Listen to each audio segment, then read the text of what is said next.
السلام علیکم ورحمۃ اللہ وبرکاتہ۔ میں عبدالمجید ہزاروی اپنے برادر مکرم جناب جاوید ملک صاحب اور حفیظ اللہ عثمانی صاحب، ان دونوں احباب کا تہہ دل سے شکریہ ادا کرتا ہوں کہ ان احباب نے جو میڈیا ٹاک میں پروگرام کر کے مریم نواز شریف کے ساتھ جو میری ایک متنازع تصویر بنا کر سوشل میڈیا کے اوپر جس انداز سے اس کو اچھالا گیا، اس کی حقیقت کو بیان کیا۔ جیسا کہ آپ حضرات کے علم میں ہے کہ اس وقت بین الاقوامی طور پہ دنیا کفر اور ہمارے ملک میں ان کے ایجنٹ علماء اور مدارس اور مساجد کے خلاف اور دیندار طبقے کے خلاف جس انداز سے پروپیگنڈا کر رہے ہیں، اور ہماری قوم کے نوجوانوں میں جس انداز سے دین سے بیزاری اور علماء پہ عدم اعتماد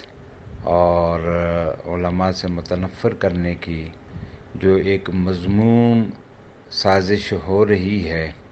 تو میری اس تصویر کا اچھالنا بھی اسی مذموم سازش کا ہی ایک اہم کردار ہے، اور اس کا مقصد ہی یہی تھا کہ چونکہ میرے سر پہ پگڑی اور میرے چہرے پہ سنت رسول ہے، وگرنہ روزانہ ہزاروں تصویریں قائدین کے ساتھ لوگوں کی شائع ہوتی ہیں، لیکن اس پہ کسی کو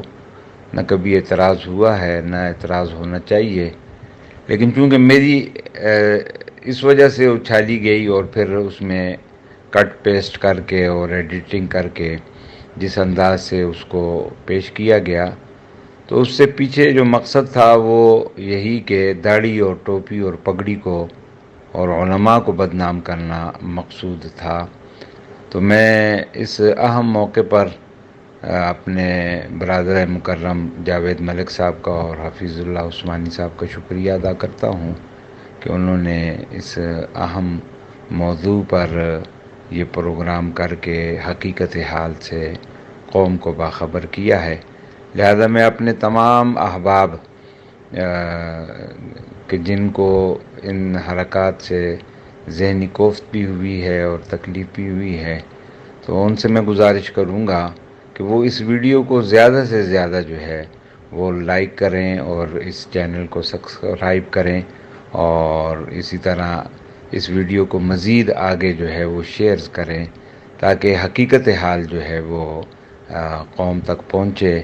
اور جو مذموم سازش اس وقت جو علماء کے خلاف اور دین کے خلاف ہو رہی ہے اس کا بھی سدباب ہو سکے۔ میں اپنے تمام جتنے بھی میرے دوست احباب ہیں، میرے متعلقین ہیں، میرے ساتھی ہیں، مجھ سے پیار کرنے والے ہیں، میں ان تمام احباب سے یہ درخواست کروں گا کہ وہ اس کو زیادہ سے زیادہ جو ہے وہ لائک اور شیئر کریں اور اس چینل کو سبسکرائب کریں، تاکہ یہ پیغام جو ہے وہ گھر گھر پہنچ جائے۔ جزاکم اللہ، بہت بہت شکریہ۔ السلام علیکم ورحمۃ اللہ وبرکاتہ۔